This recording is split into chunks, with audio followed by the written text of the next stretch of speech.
Hey, Possums, it's Sybill Disorder here. I have decided to borrow one of Jasmine's wigs and some of her earrings. I'm a little higher built today. Imposter hair, female imposter hair is a little bit big, or the fact that I am in the South, it kind of goes fine too for that. So I'm in my southern Belle female imposter hair today. So I hope you enjoy that. Give you a little tiny glimpse of Jasmine.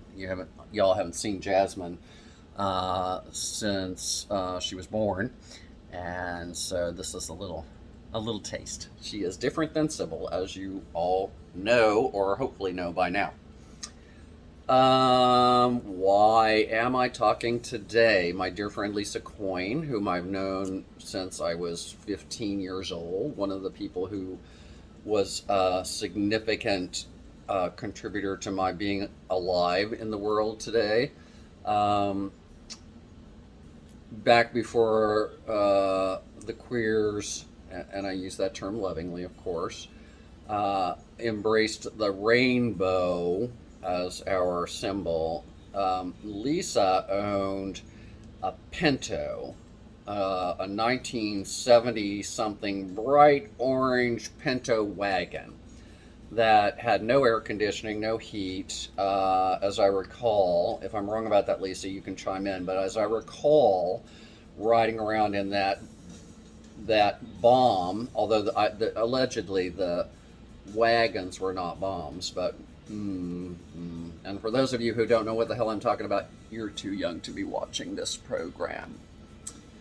Um, Check with your parents, please. So we rode around this bright orange, as if it wasn't bright enough, Pinto wagon that was absolutely covered in rainbow magnets. Or, well, we didn't have magnets then, rainbow stickers. So Lisa was known as the Rainbow Queen, and she had the biggest, brightest red afro that you could imagine, and it looked fantastic. Beautiful face. Lisa is so gorgeous, and freckles, like I'm just beautiful. And as it happened, when I met her, she was dating my friend Richard Burnett.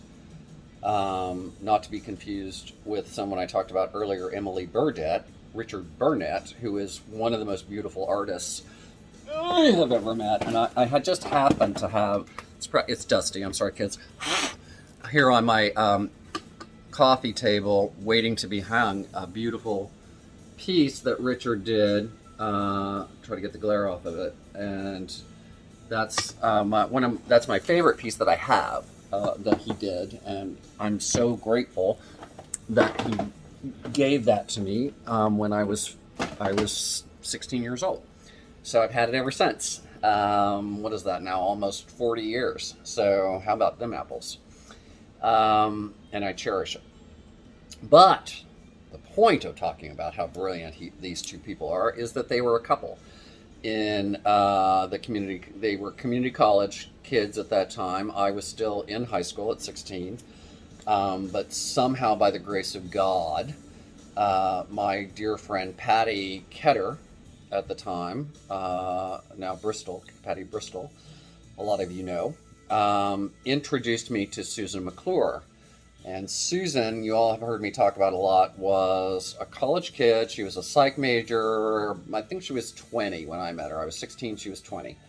And that's right, because she died just before I turned 50, and she was 53 when she died. So, and I was almost 50. I almost died at 53, so I didn't really realize that coincidence, which is kind of interesting. Maybe she kept me here, gave me a bump to get back before I was ready to go. At any rate, I was introduced to Susan, who was the very first person to embrace me, this group of people, really. I give Susan all the credit because she's the first person that I actually uttered the words "I'm gay" to, but all of these people at that time were so instrumental in my survival at that period. I was tormented. This is a lot longer than I intended it to be, but I'm gonna, now that I'm on a tangent, I might as well go with it. Um, I had a terrible high school experience from the first day of seventh grade when the Bryans, as I'm going to call them, I'm not going to call out their last names. One of them's dead, so I think. I know one of my other tormentors died in a terrible motorcycle accident, and to be honest, I had a hard time feeling a great deal of compassion about that, other than for, and I'm not even sure I felt it for his family, because he was just such a horrible, horrible person at that time. And the only compassion I have is if for some reason he did redeem himself at some point in life, but I doubt it because he didn't ever get out of Concordia, Kansas. And my experience is that people who never got out of Concordia, Kansas, have the same mindset at this point in their life. So, and I'm not saying the people who still live there. I'm saying the people who never got out, never experienced any part of the world other than Concordia, Kansas. So that said, those folks definitely kept me from killing myself or from being the very first kid to take a gun to school and kill their co-students, because I had those fantasies at that time. My daddy was on the police force. We had guns. They were loaded.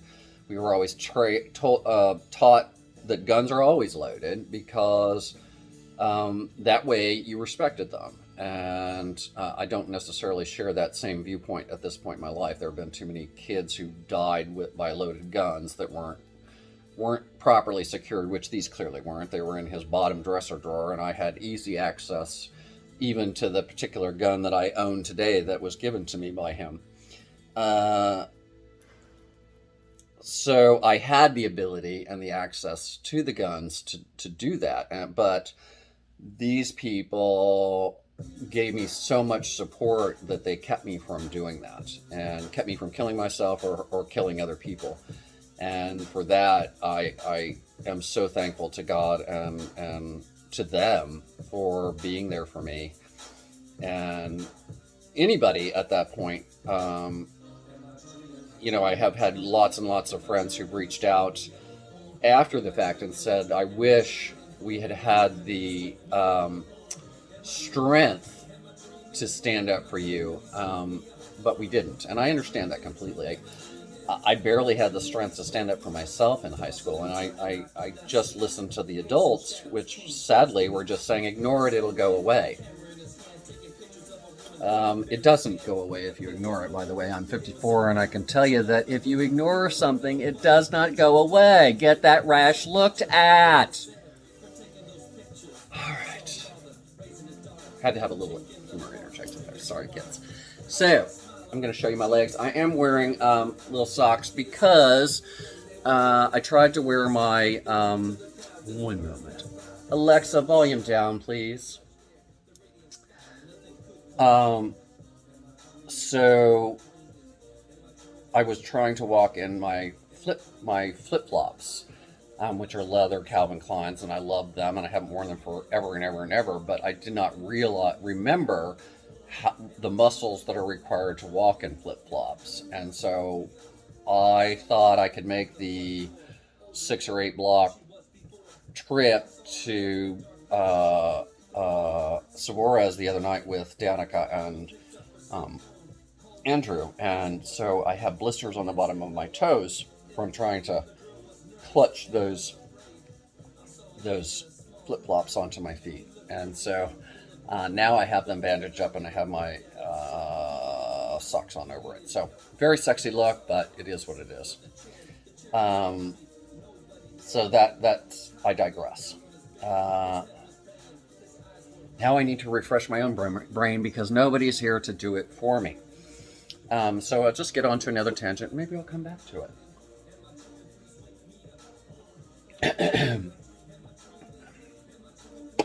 So I was talking about high school and my group of friends. There's where I was. I'm thankful to them and everybody that's come in my life since. And I miss Susan desperately. So, excuse me. There's that too. Onward and upward to whatever it was I was trying to talk to. It gets better, by the way, kids. That's the good message. But I know why we finally started this conversation. Long way to get here. Lisa just texted me a little while ago and asked me why possums, and of course she phrased it as many of you do, which is fine. Was saying I don't mean anything funny. I'm not trying to da da da. I just am really curious, and I've said a million times, and please always think it's true because it is. Ask me anything you want to ask me, as long as you're respectful about it and you have a reason to understand what you're asking, and you have the capacity to understand the answer you're going to get. I'm happy to answer any question anybody has about me specifically or my opinions about things. I don't speak for all transgender people. I don't speak for all white people. I don't speak for all gay people. I don't speak for all non binary people. I don't speak for anybody but Sybill disorder. Okay? So, if you have a question about Sybill disorder or Sybill disorder's feelings or thoughts, feel free to ask. Otherwise, you're on your own. Google is your friend. And toward that end, Lisa asked, why are we all called possums? Which is something Kimberly McKinley asked a while back, and I put it in writing, but I figured it'd be more fun to put a little video together, and I expected it to be about a 2-minute video, and here we are now at 12 minutes. So I'm going to wind this up by telling you all why I call you possums. And one of the primary reasons is that is an entertainer. I think she's still around. She just doesn't perform as much. Named Dame Edna Everage out of Australia. And if you remember, she had her own show here, the Dame Edna Everage Experience in the early 90s. And she had a big, beautiful purple wig and wore, rhinestone, beautiful glasses, and it's quite a character. If you haven't seen Dame Edna Everage and the Experience, there's an interview with Parkinson that is absolutely hysterical, where she's on with Judi Dench and Sharon Osbourne. And when I'm feeling down, I watch that because it's just the funniest damn thing you've ever seen. So toward that end, she called everyone possum or possums, and I stole it from her. But I had a reason also, besides the fact that I think it's hilarious to call people possums.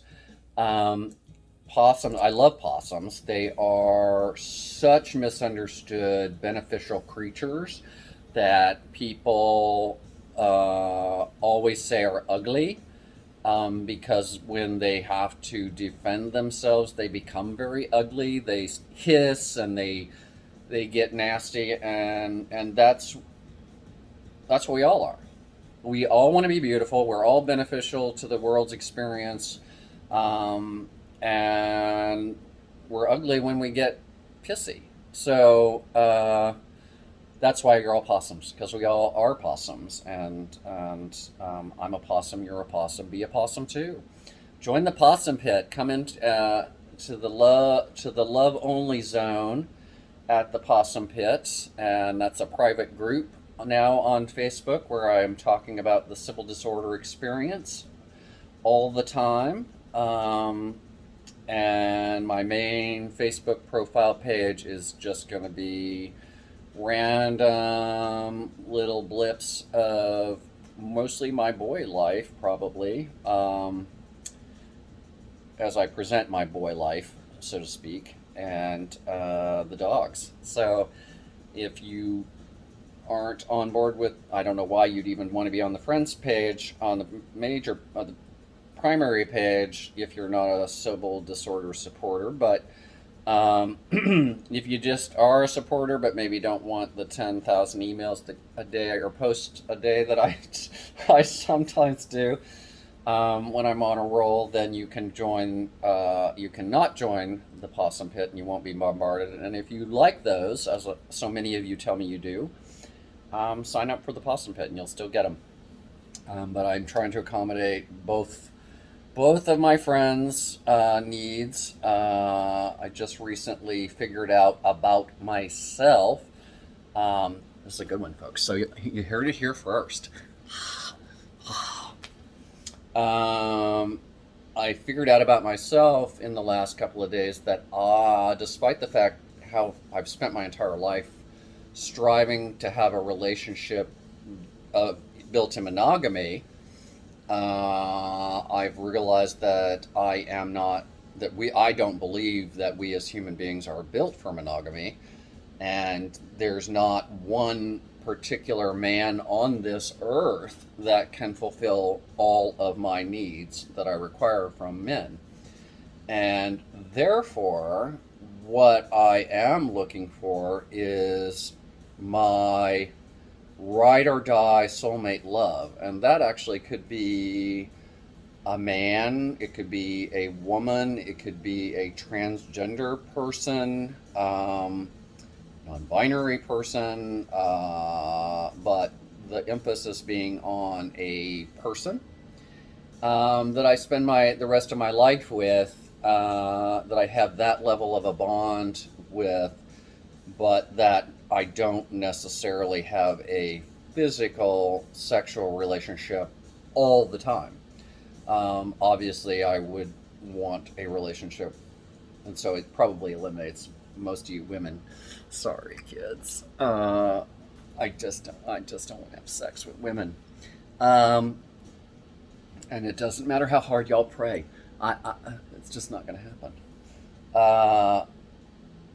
So, somebody that has their own ideas of what they want sexually. If they don't have the same needs that I do, and they're happy just with me, fine. If they too feel that they have other people that they need something from to emotionally live, then they can have that as well. So that's an update on the what Sybill wants in a relationship. And so I'm glad I finally figured that out and stopped pretending to the world that it was not, that I wanted monogamy, even to myself and to the world. And, sadly, I'll confess to the world because I know he already knows, in my long-term 12-year relationship, I was not faithful. We started out, well, I won't go into our relationship. I'll just say that I was unfaithful, and he's aware of it. Though he's never directly said it to me, he told me in a way that I know he knows, which was, we both love keeping up appearances, and he always called me Hyacinth from that show, if you actually watch, and he was Richard in our relationship, Richard and Hyacinth. And at dinner one night when we were talking about where our relationship was going, he just said to me, "I know you've been unfaithful to my hats." And that came out of an episode. And though I didn't respond at the time to him, I just kind of laughed like it was a joke. I knew what he meant and why he said it. And it was at that point I realized that as much as it did hurt me that we were separating at that time, it was actually what we both needed to get on with our lives and be healthy. And I always tell him now that my coming to that conclusion was the best thing that ever happened to him, because he had a great desire to travel. Sorry for flashing y'all. To travel. I am wearing pants, by the way. I have a pair of pants on that have a slit up the side here. So in case you think I'm sitting here pantless, I'm not. So he now is living in Thailand. He's traveled to Vietnam and God only knows where else in Asia. At this point has a beautiful young partner, Laotian partner, whom I'm not going to name, mostly because I can't remember it off the top of my head. I can remember the letters. I want to say Kai, but okay. Forgive me, Gary. I can't remember his name, and that's my liver fog. I don't talk to him anyway, so it doesn't matter. He'll never know. Uh, and he's happy over there. Aside from, of course, the drama with COVID, we're all unhappy with COVID. So I pray every day that he doesn't get it over there and is healthy and stays healthy, like I do for all of us, even here. So that said, gosh, that was a big revelation about myself. So that's what I'm looking for now, and put it out there. Then the universe brings you what you need. All you have to do is tell the world what you want, what you need. To know what you want, first of all, that's the important thing. We often pray for things we don't even really want because we aren't really in touch with who we are. And all this time I was praying for God to bring me a man that would be faithful and love me, and all I really needed was somebody who would love me. And so that makes the pool a lot bigger because I don't even want or need monogamy. So there you go. Not even sure I want to live with anybody again because I'm 54 and I like my solitude. So maybe a townhouse next door or close by. Maybe we spend weekends together once in a while. Like Gary and I had in our relationship when we first met, we both worked during the week, and then so we didn't see each other during the week, and then we only got together on weekends for the first year that we were together. And I attribute that to the reason that we succeeded, because most gay men, at least at that time, were very much like lesbians are joked about being, instant relationship, and there's that always that new experience where you first start dating somebody and they're so beautiful and you're so in love, and then that wears off, and then you are like, oh my god, you are the most vulgar person I've ever met in my life. Whereas if you take shorter spans with each other over a longer period of time, you really do get to know. We talk to each other several times a day during that first year, but we only saw each other on weekends, and it was great. So that's the kind of thing I think is successful, and I want to work toward that. So there you have it. And this is of course, this is fake. Come on, girls. But this is the one I was playing with the other day, and it's on my right hand because the only thing that goes on this finger now is obvious costume until the real thing comes. And yes, I do want the real thing. I don't want a diamond. I was just telling my friend Danica yesterday, I don't want a diamond. I want something, I do want a big rock, maybe like 20 carats because I'm a big girl. But I want something like my aquamarine, which is my birthstone and also is the only man made gemstone. And so, or at least was when I was young. I haven't followed that up to see if that's still true, but I'm going to claim it because that's the last thing I knew. And but being a man-made gem is a metaphor for me that I was a man completely trying to always be a man, and then I realized that wasn't completely it, so I'm a man-made gem. So it's a weak metaphor, but it is there. So that's that. That's what I want. Or a big emerald, something beautiful. Ruby, sapphire. I love sapphires. I love all kinds of gemstones. A canary yellow diamond would be lovely, but I don't want to support any stone that uh, has the potential to cause death, like the blood diamonds and everything we know about blood diamonds. And I don't care how many times you certify that it's a blood diamond free. When there's that level of value applied to a rock, and let's not get it twisted, kids. A diamond is just a rock. It just happens to be a very pretty rock. And so, to me, if I have a very pretty sapphire, that's still a rock, and it still demonstrates or expresses the absolute same thing that the diamond did. So, it's a gift from the person giving it of that expresses their how beautiful they feel you are, in my opinion. So I do hope that a man will pick a ring for me. I don't want to pick my own ring, but will know me well enough once we make that love commitment. And when I say commitment, again, I'm not talking about monogamy, I'm talking about a commitment. That's a different thing, to each other, that I want a big stone. So, but it can be designed because, of course, I'm going to be with an artist anyway, or somebody who has an artistic sense. I say, of course, but I was with Gary, who was a scientist, and that was one of the reasons we saw the world differently than, but at this saw the same things in the world but differently. Um, so there's that. That's sort of possible. And I figured out in the last couple of weeks that I like nerds. I never thought I liked nerds, but then I think about Gary and I think, yeah, I really do like nerds. And I kind of got a crush on a couple of little nerds that I met this last week. And so we'll see. I don't know. I'm having fun. I feel pretty, for the first time in my long, long, long, long time. I won't say my entire life, but in a very, very, very long time. And I feel good about myself. And I know that uh, when the right person comes along, he'll be delivered to me on a silver platter because that's what I deserve. And I know that sounds delusions of grandeur and all that kind of crap, but and I don't mean it obviously exactly that, but it'll fall into my life because that's what God will bring me. So there you go.